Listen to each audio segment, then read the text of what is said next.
Hello and welcome to another podcast of Father and Joe. I'm here with Father Boniface Hicks, and I am Joe Rocky. And we're continuing a conversation we had in our last podcast about why is Father in Rome, which is to learn how to teach people how to become better priests, and kind of starting off where we left off in the last podcast was how do you get people into the seminary, and then once they're there, how do we keep going through the process of making them into the best priests we can and inevitably saints. So one of the questions I had that came from there was that you gave a couple examples that someone wasn't asked how to become a priest. They never really, maybe they had it in at one point they thought about, but left away. But is part of this how to reach out to more people to think that to learn how to listen to what some of those messages might be, and to let someone out there listening who might know someone in their life who's thinking about what are some signs that at least other people have had that you've seen go through your doors, and what might be some things to look out for.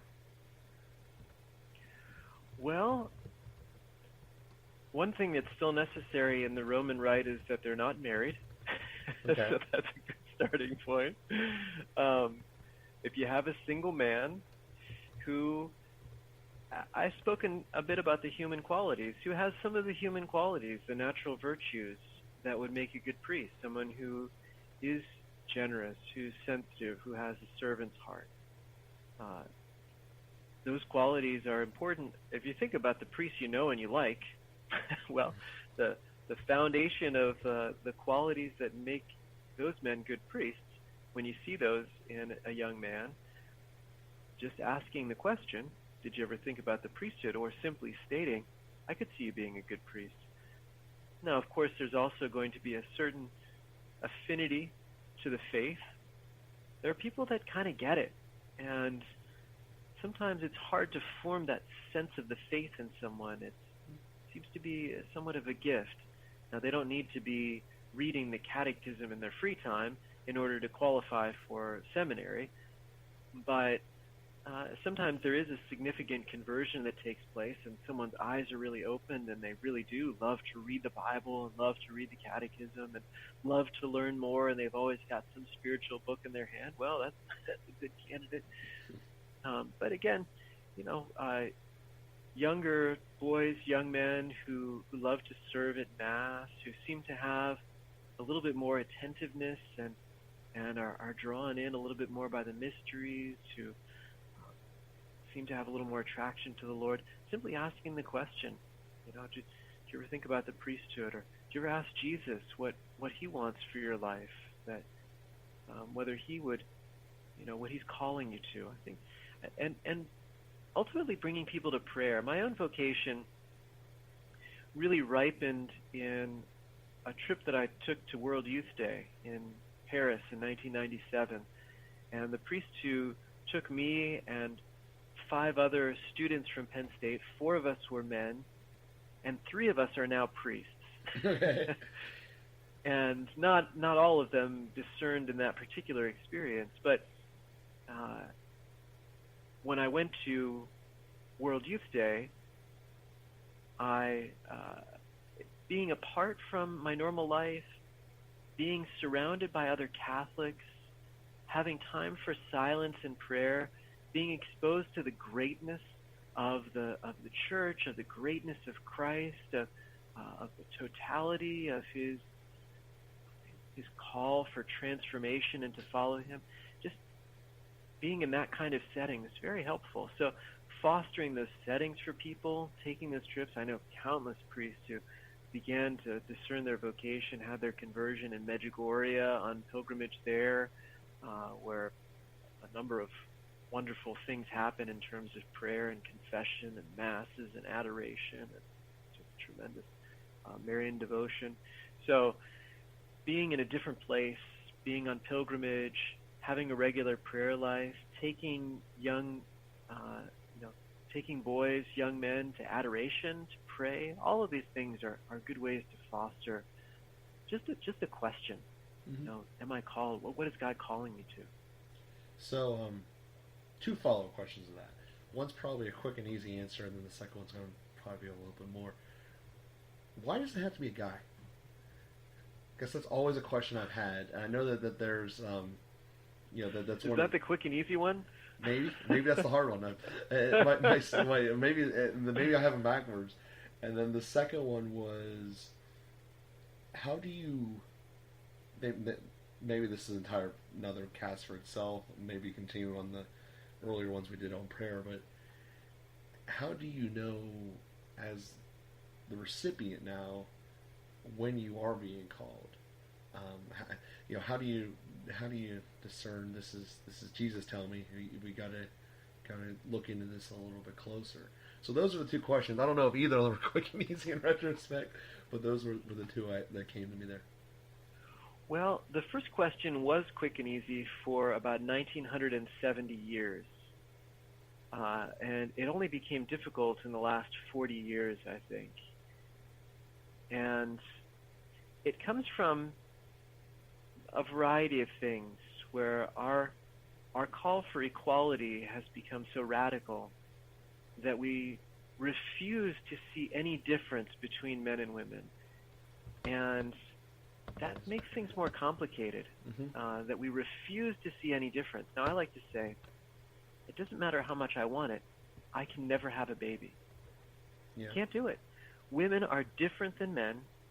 They are capable of having babies. So I like to say that kind of thing, just to say there is a difference, and we cannot simply wipe away that difference, nor should we. There's a beautiful complementarity between men and women, and we should appreciate the dimensions of that complementarity.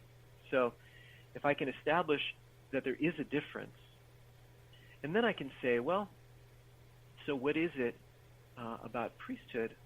Well, the one simple place to go to is that the priest is called to be in the person of Christ, who is the bridegroom of the church.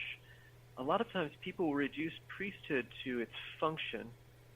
A priest is compassionate. A priest is present for a dying person. A priest celebrates the Mass and preaches. And can't women do all of those things? And in fact, let's be honest, women have a natural capacity for relationships, a natural capacity for compassion, a natural capacity perhaps for teaching and even speaking, and some of these things more than men do. And we can all point to 6 women who would seem to be, better in those areas than your parish priest. So part of that is because your priest hasn't been formed well enough, and we're working on that. But another part of that is that there's more to priesthood than these interpersonal, relational kinds of things, and that's something sacramental, that the priest presents the face of Christ, who is divine bridegroom.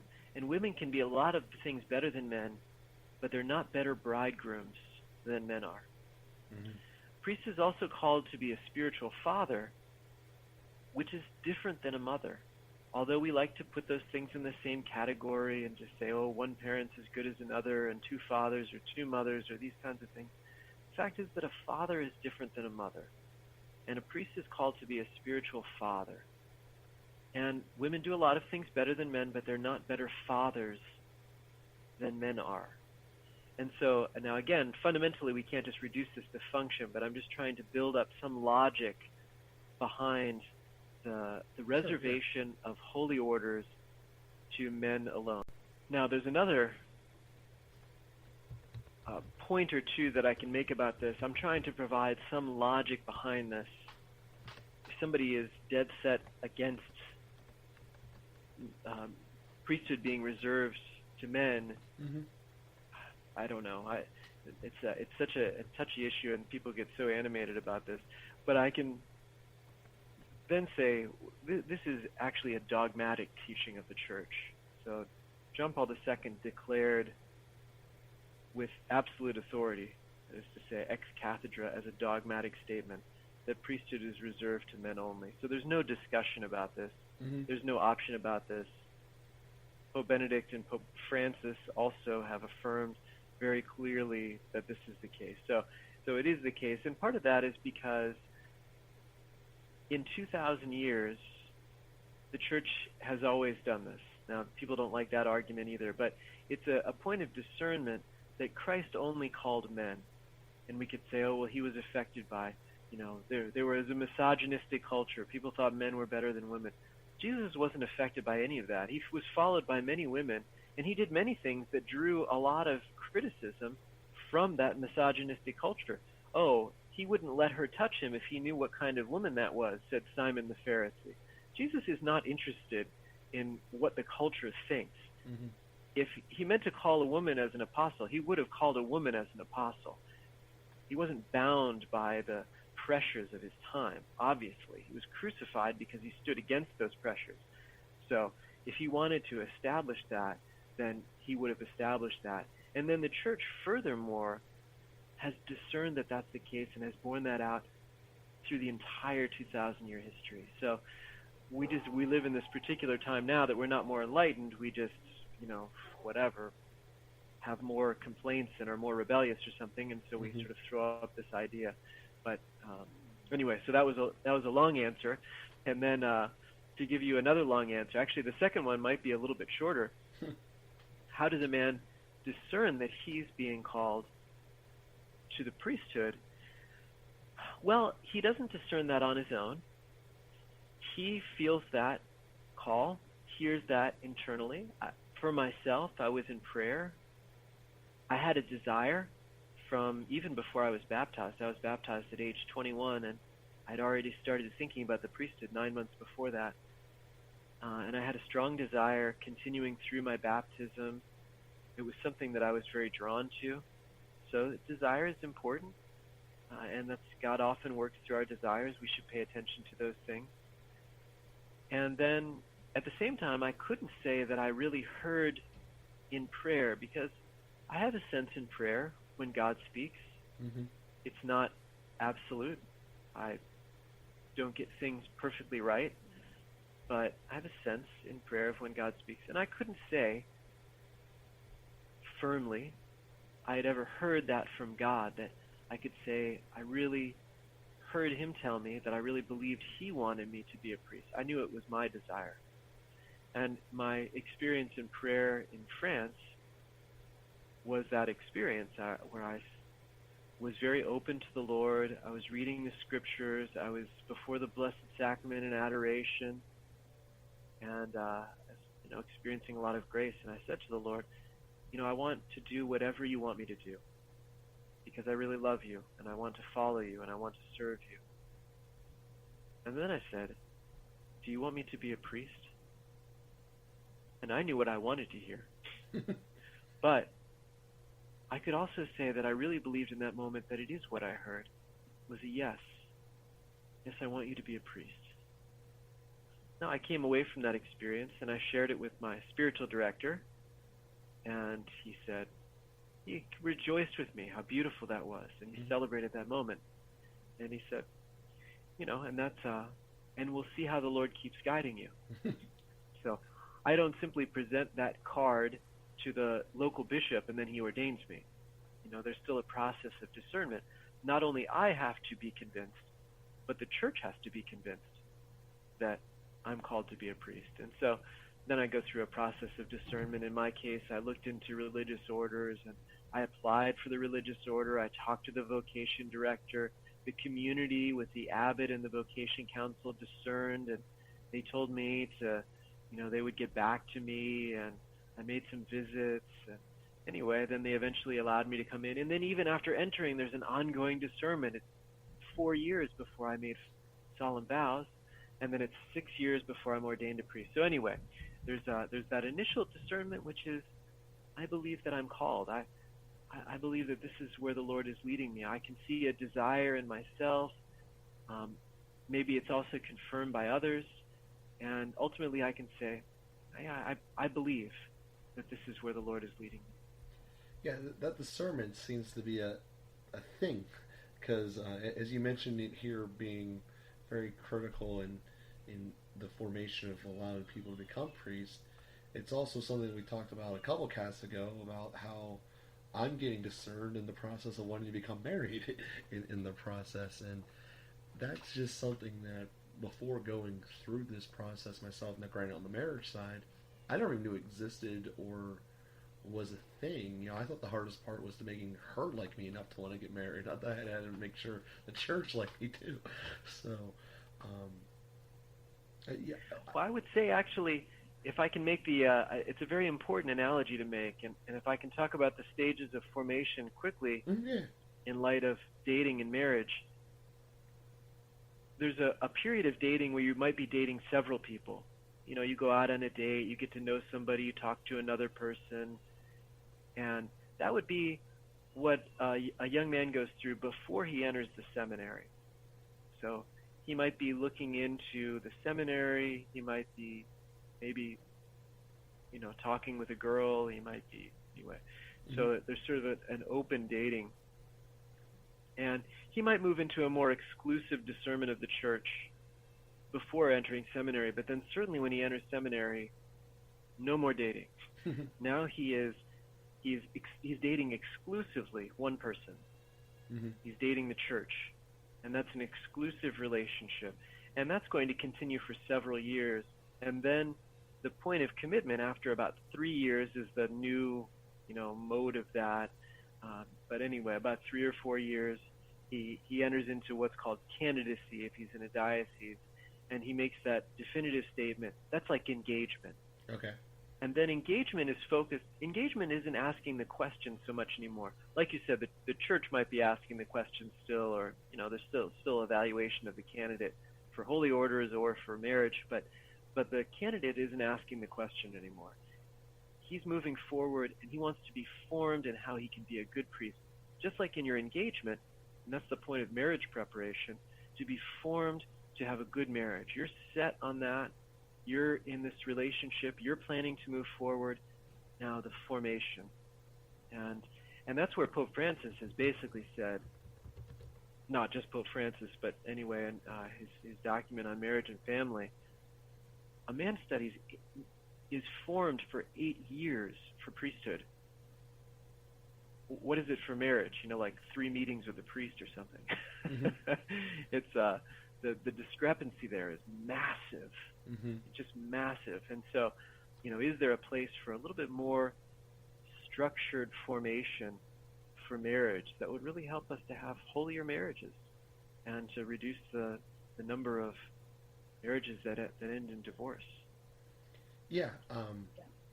On that note, I guess a couple of questions, Barb, and it can apply to both sides, is that right now we're talking about all the education that allows you to enter into the first step of becoming a priest. But is there a process in effect that once you already are a priest, almost like a continuing training as it would be in my world, that does that exist in the priesthood realms? Well, I'll tell you, Joe, it's like we're meeting with the Congregation for the Clergy. You're amazing. Yeah, there's we call that ongoing formation. Mm-hmm. We call seminary initial formation. And then once a man is ordained, ongoing formation. And it's not so good right now. There were maybe a little while ago, you know, it just depends on the diocese, but I'm very critical of the problems in ongoing formation. But it's part of this new ratio includes ongoing formation. So, obviously you have being involved in how to teach this, and you've seen what's working and what isn't working, as given by the fact that you just said you're not exactly thrilled about the way that the continuing process is working. So, my question with that is with that kind of insight, are you able to change things as you see fit, or is it a much slower process than just you jumping at something and fixing it yourself, like the way that I would? Like if I don't like how a wall's painted, I can just go and do it. I don't need to reteach all my painters. I can just do something, and it might not work forever, but it'll work in the moment in that house. So in your world, how does that work, and how should it work? Yeah, that's a nice question and a nice analogy. I mean, I can provide ongoing formation. I can seek it for myself, and I can provide it for others. And I do in a personal way by offering spiritual direction to priests. And I do spiritual direction with a number of priests. And so that becomes a mode, a form of ongoing formation for priests.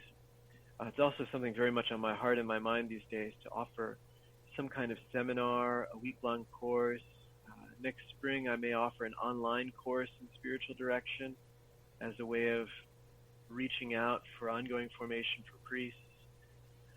Dioceses can implement these things, and so I also am in discussion with some men in dioceses who are looking at ongoing formation, what's possible. Also through We Are One Body Radio, it's my own little ongoing formation for priests, because I say, hey, Father so-and-so, how about we look at this document that Pope Francis wrote and we talk about it.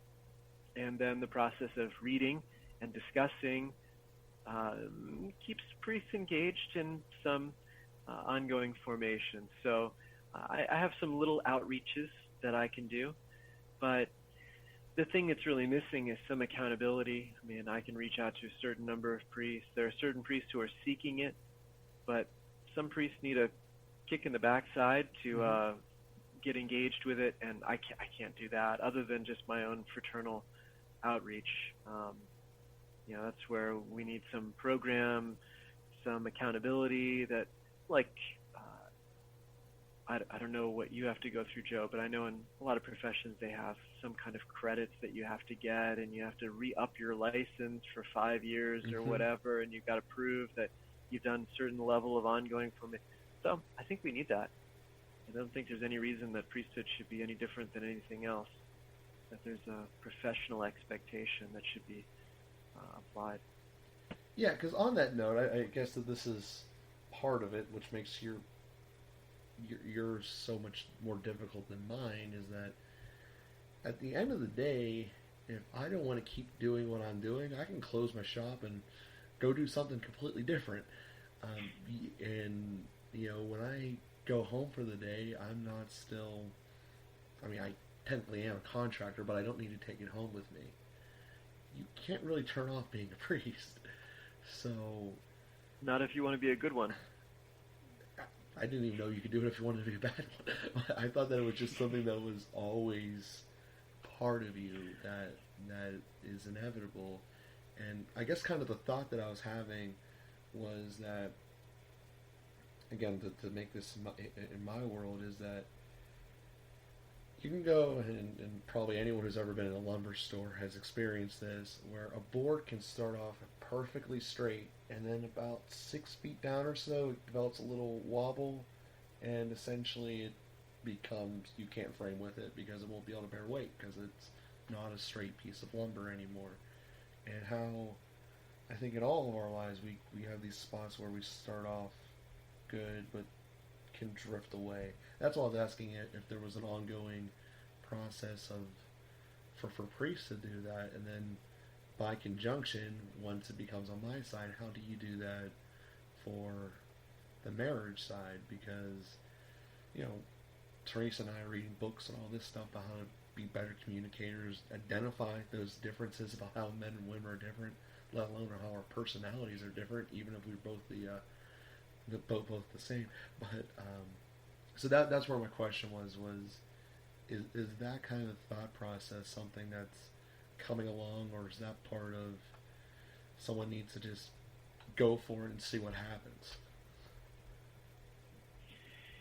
Well, again, it's a great question. For marriage, some things kick in as part of the natural process of being married, like having children. So that just transforms things and throws a wrench in the works in a way that kind of requires a married couple to get their balance again and rediscover each other again and handle all the things that come up. And inevitably, they turn to parents or to friends to say, how do you deal with this?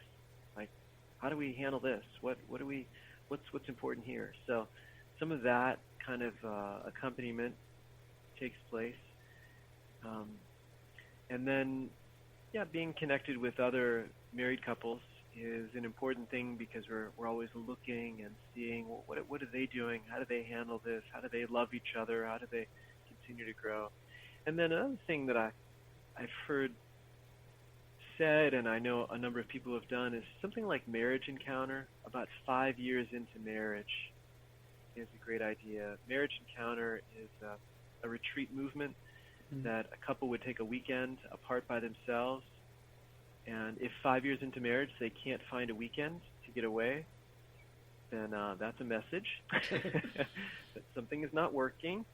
But they can have the children, however small, somebody else can take care of for a weekend. It's going to be okay. And then marriage encounter helps them to rediscover some things and reflect on their marriage, reflect on where they've come and where the difficulties are and where they need to communicate. And those kinds of retreats or workshops or engagement with other married couples, also with older married couples, also maybe even for, if there are some particular issues, some pastoral counseling with the priest or some spiritual direction. Anyway, a lot of different opportunities, but it takes the initiative of the married couple. Certainly, nobody's going to disqualify your marriage because you haven't gotten your ongoing probation. So. Well, I guess that's where it's coming from. Is that there's with everything that's out there. I mean, let's face it, you can put anything you want on the internet without even having to have any proof behind it. And the problem's getting everywhere. So that's why I was asking, is that there's something that's grounded that will work, or at least is grounded from the right starting soil, the right starting point that has a chance of working, whether you can implement it or not. So that was that question. And then the other thing was something that you mentioned before, which was the accountability part of it. And maybe this is because this is me, but I tend to find that whenever I'm holding people accountable, I am called mean or bad or some other not so pleasant thing. But at the end of the day, it's holding someone accountable, and it only exists because they didn't do what they were supposed to. Is there a way that, since this is part of what you're teaching, the church emphasizes how to do that better and to still get the results that we need, but without, I don't know, burning down the whole house? Well, I think that the more that we can show that it's reasonable, that they're not arbitrary hoops that we have to jump through, that we can help people see the value in it and that really they want to seek it for themselves, and we just want to kind of give them the little encouragement in that process. I think that's really the key, that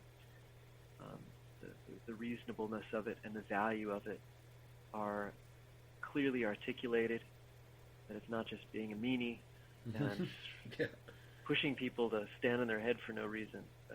But there is a real value. I don't think it takes much observation to see that. Well, that's good. That's good. So, yeah, listen, thank you for answering all these questions that I had here today. I know that we had a bunch. So, really glad that you were able to be in Rome. I thank everyone out there for listening to us today, and please keep telling your friends and subscribing to us. Have a great week, everyone.